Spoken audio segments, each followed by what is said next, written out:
Waghodia bridge પર triple અકસ્માતની ઘટના બની હતી। ઇકો કાર, કન્ટેનર અને કાર વચ્ચે આ અકસ્માત થયો હતો।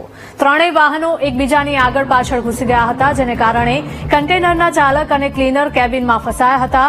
જો કે પાણીગેટ ફાયર વિભાગે અસરગ્રસ્તોનું રેસ્ક્યુ કર્યું હતું।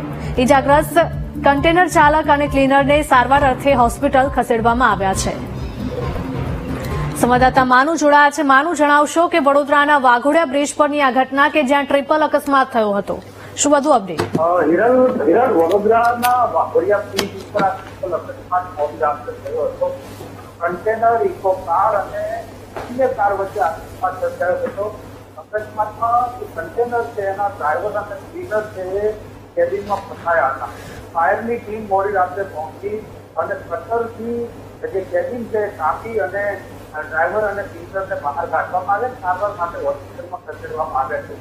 જોકે સત્યજીતે કોઈ મોટી જાનહાની નથી થઈ, પરંતુ આ ટ્રિપલ અકસ્માતમાં ડ્રાઈવર અને કંડક્ટરને ભારે ડેમેજમાં બહાર કાઢવામાં આવ્યા, સારવાર માટે હોસ્પિટલ ખસેડવામાં આવ્યા છે।